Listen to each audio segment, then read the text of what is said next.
Assalamualaikum warahmatullahi wabarakatuh. Saya Nadia Larasati, NPM 1805170069, kelas 6B Akuntansi Pagi.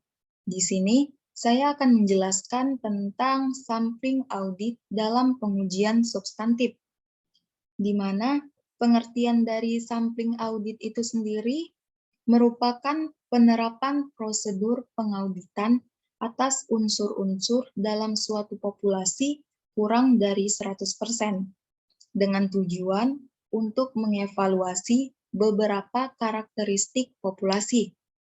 Nah, konsep dasar dari sampling audit itu sendiri digunakan untuk mendapatkan informasi tentang jumlah-jumlah rupiah.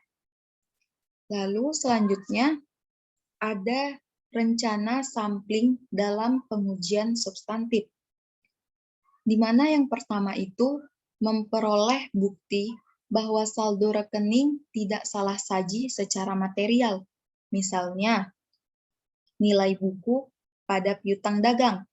Lalu yang kedua ada membuat suatu estimasi independen tentang suatu jumlah tertentu, misalnya nilai persediaan yang tidak dicatat pada nilai bukunya.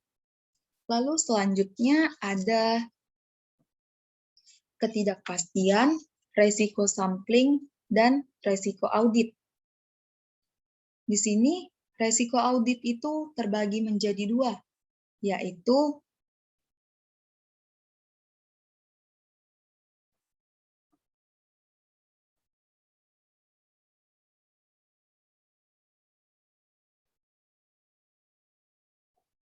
di mana resiko audit itu terbagi menjadi dua, yaitu resiko beta dan resiko alfa.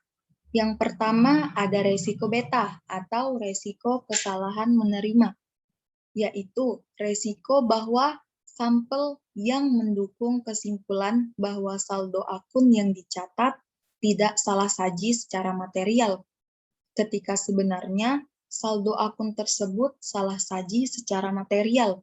Lalu yang kedua ada resiko alfa atau resiko kesalahan menolak, yaitu resiko bahwa sampel yang mendukung kesimpulan bahwa akun yang dicatat adalah salah saji material, ketika sebenarnya saldo akun tersebut tidak salah saji secara material. Jadi, di sini resiko beta itu saldo akun yang dicatat tidak salah saji secara material, padahal sebenarnya saldo akun tersebut salah saji secara material, sedangkan resiko alfa itu akun yang dicatat adalah salah saji ketika sebenarnya akun tersebut itu tidak salah saji secara material. Lalu selanjutnya ada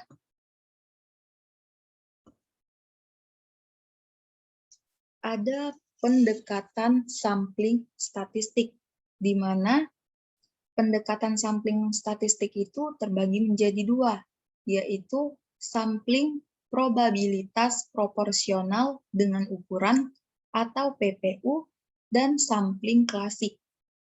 Nah, PPU itu sendiri merupakan suatu pendekatan dengan menggunakan teori sampling atribut untuk menyatakan kesimpulan dalam jumlah nominal. Nah, proporsional dengan ukuran PPU itu berguna dalam pengujian. Yang pertama, ada piutang, ada investasi dalam surat-surat berharga, terus ada pengujian harga persediaan, lalu yang terakhir ada tambahan pada aktiva tetap. Nah, tujuan umum dari sampling PPU itu sendiri adalah untuk mendapatkan bukti bahwa saldo rekening menurut catatan tidak salah saji secara material. Nah, Lalu di sini ada sampling klasik.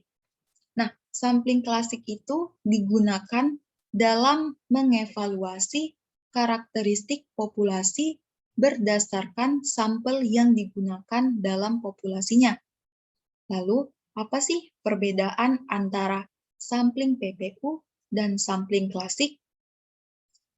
Nah, perbedaan dari keduanya itu adalah bahwa sampling PPU itu didasari pada sampling atribut.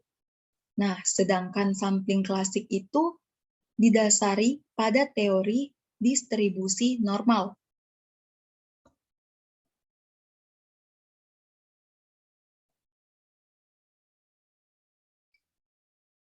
Nah, setelah kita mengetahui tentang pendekatan sampling statistik, di sini selanjutnya ada menentukan ukuran sampel.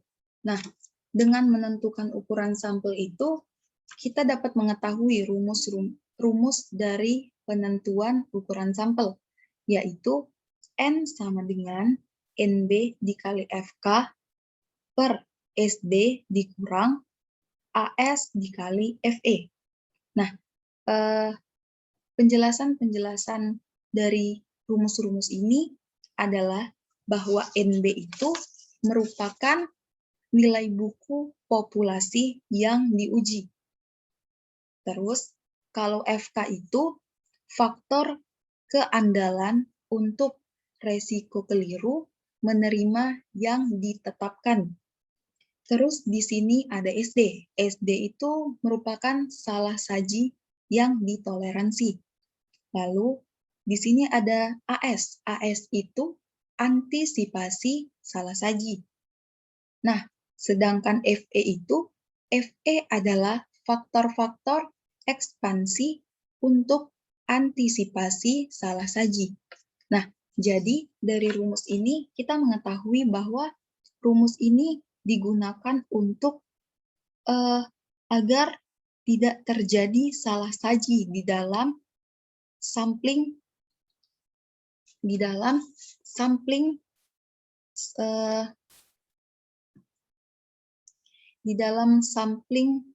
audit dalam pengujian substantif. Nah, mungkin ini saja yang dapat saya sampaikan. Lebih kurangnya saya mohon maaf.